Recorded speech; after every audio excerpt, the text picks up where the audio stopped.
Hello student, আজি এইটো ভিডিঅ'ত আমি ক্লাছ 10ৰ অধ্যায় 1 ৰাসায়নিক বিক্ৰিয়া আৰু সমীকৰণ যিটো সায়েন্সৰ প্ৰথম অধ্যায় হয় আৰু সেইটো আলোচনা কৰিম।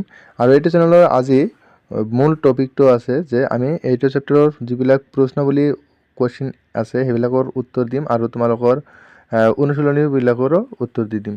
আৰু যদি তোমালোকে এইটো অধ্যায় ভালদৰে বুজা নাই তেনেহ'লে তোমালোকে চেনেলৰ ভিতৰত সোমাই কিনে প্ৰথম অধ্যায়ৰ ভিডিঅ' পাই যাবা। তাৰ পৰা তোমালোকে কনচেপ্ট ভালদৰে ক্লিয়াৰ কৰি ল'বা।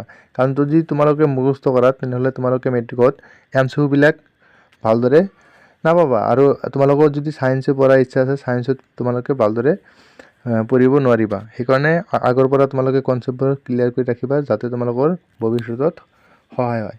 সেইকাৰণে তোমালোকে ভিডিঅ'খিনি চাই ল'বা আৰু এইটো ভিডিঅ'ৰ ডিছক্ৰিপশ্যনত তোমালোকৰ লিংকটো দিয়া থাকিব।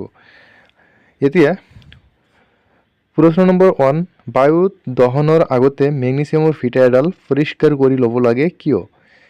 মেগনেছিয়ামৰ ফিটা বায়ুত দহন কৰাৰ আগতে ভালদৰে পৰিষ্কাৰ কৰা উচিত কাৰণ অপৰিষ্কাৰ মেগনেছিয়াম ৰাসায়নিক বিক্ৰিয়াৰ গতি কমাই দিয়ে। আমি এইটো ভালদৰে বুজাই দিছোঁ ফুল প্ৰচেছত, তোমালোকে ভিডিঅ'টো চাই ল'বা। এতিয়াও অকল আমি কুৱেশ্যনৰ এনচাৰবিলাক দি দিম, ইয়াতে ইমান বুজোৱা নহ'ব কাৰণ ইয়াতে অকল এইটো টপিক হ'ল যে আমি ইয়াতে প্ৰশ্নাৱলী আৰু অনুশীলনী কুৱেশ্যনবিলাকৰ উত্তৰ দিম, ইয়াতে বুজোৱা নহ'ব মানে। আৰু 2 নম্বৰ কুৱেশ্যনত আহোঁ তেনেহ'লে তলৰ ৰাসায়নিক বিক্ৰিয়াবোৰৰ বাবে সন্তুলিত সমীকৰণ লিখা। নম্বৰ 1, হাইড্ৰজেন প্লাছ ক্লৰিন তোমালোকৰ বিক্ৰিয়া হোৱাৰ পিছত কি উৎপন্ন হৈছিল? Hydrogen chloride. এতিয়া 1 নম্বৰত দেখা ইয়াতে হাইড্ৰজেন আছে প্লাছ ক্লৰিন আছে, HCl মানে হাইড্ৰজেন ক্লৰাইড বা হাইড্ৰক্লৰাইড এচিড বুলি কোৱা হয়। এতিয়া number 2, barium chloride plus aluminium sulphate. ইয়াতে barium sulphate plus aluminium chloride উৎপন্ন হ'ল। ইয়াতে দেখা পাবা BaCl2 মানে বেৰিয়াম ক্লৰাইড, AlSO4 মানে এলুমিনিয়াম সালফেট আৰু কি উৎপন্ন হ'ল বিক্ৰিয়া হোৱাৰ পিছত? Barium sulphate plus aluminium chloride. ইয়াতে তোমালোকে যে দেখা পাইছা বেৰিয়ামৰ আগত 3 আছে, 2 আছে, এলুমিনিয়াম আগত, এইবিলাক কি সন্তুলিত কৰিছোঁ। আৰু কেনেকৈ সন্তুলিত কৰিব লাগে ৰাসায়নিক বিক্ৰিয়া সেইটো তোমালোকে বেলেগ এটা ভিডিঅ'ত পাই যাবা আৰু তোমালোকে চেনেলৰ ভিতৰত সোমাই কিনে ভিডিঅ'টো চাই ল'বা। এতিয়া নম্বৰ 2ত আহোঁ, ছ'ডিয়াম প্লাছ পানী। ছ'ডিয়াম দিলোঁ আৰু পানী দিলোঁ H2O মানে পানী। আমাৰ কি উৎপন্ন হ'ল? Sodium hydroxide plus hydrogen gas.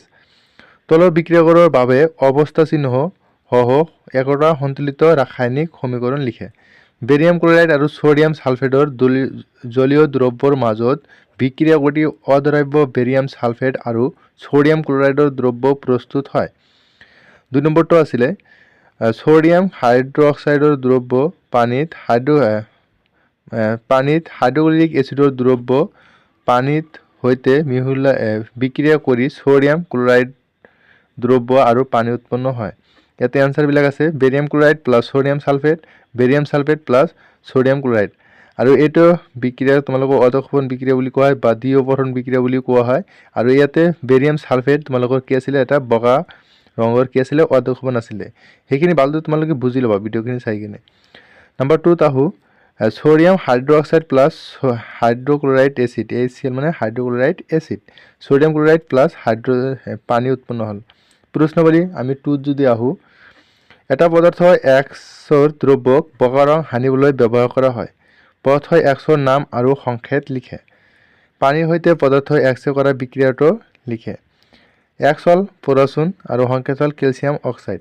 তোমালোকে জানা কাৰণ এইবিলাক পঢ়িব নালাগে, তোমালোকে বুজিছা। যিসকলে বুজা নাই সেইসকলে ভিডিঅ'খিনি চাই ল'বা আৰু যিসকলে বুজিছে অলৰেডি সেইসকলৰ বাবেতো এইবিলাক একো নহয়। এতিয়া আহোঁ, পানীৰ সৈতে পদাৰ্থ Xে কৰা বিক্ৰিয়াটো কি হ'ব? কেলছিয়াম অক্সাইড প্লাছ হাইড্ৰজেন পানী বিক্ৰিয়া হ'ল, তেনেহ'লে কি উৎপন্ন হ'ল? যে কেলছিয়াম হাইড্ৰক্সাইড। আৰু ইয়াতে ভুল হৈছে, টাইপিং মিষ্টেক হৈছে। ইয়াতে তোমালোকৰ হ'ব শীতলিত চূণ বুলি কোৱা হয়, পোৱা চূণ নহয়, ইয়াতে শীতলিত চূণ। এতিয়া এইটো কাৰ্যকলাপ ইমান ইম্পৰ্টেণ্ট নহয়, ইয়াতে অনুপাত তোমালোকে চাই ল'বা। প্ৰশ্নাৱলী ইয়াতে 3ত আহোঁ, লোৰ গজাল এটা ডুবাই ৰাখিলে কপাৰ সালফেট দ্ৰব্য এটাৰ ৰঙৰ পৰিৱৰ্তন ঘটে কিয়? আমি এইটো ভালদৰে বুজাই দিছিলোঁ। কপাৰ সালফেট দ্ৰৱণৰ বৰণ নীলা থাকে। এই দ্ৰব্যত এটা লোৰ গজাল ডুবালে নীলা বৰণৰ পৰিৱৰ্তন ঘটে। লো তামতকৈ অধিক সক্ৰিয় হোৱাৰ বাবে ই তামাক অপহৰণ কৰি ফেৰাছ সালফেট আৰু তামা উৎপন্ন কৰে।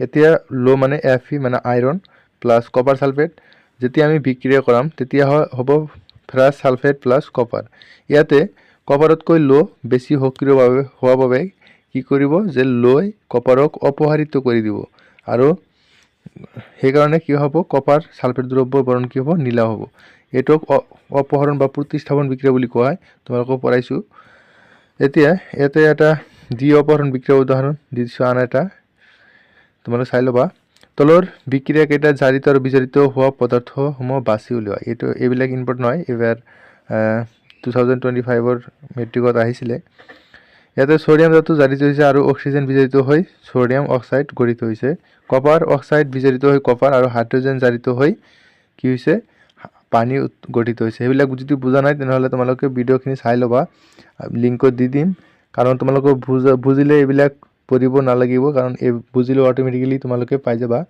কাৰণ সায়েন্স বুজিলে একো মুখস্থ কৰিব নালাগে আৰু মুখস্থ কৰিলে তোমালোকে ভৱিষ্যতৰ সায়েন্সত পঢ়িব নোৱাৰিবা অকল পাছহে কৰিবা সেইকাৰণে ভালদৰে বুজিবা নহলে এমসিকিউ পৰীক্ষাত নাপাবা ভিডিও এটা লিংক আছে তাতে চাই দেখি ল'বা এতিয়া আমি প্ৰশ্নাৱলী তাৰ অনুশীলনী প্ৰশ্নবিলাক আমি পাৰ্ট 2 দি দিম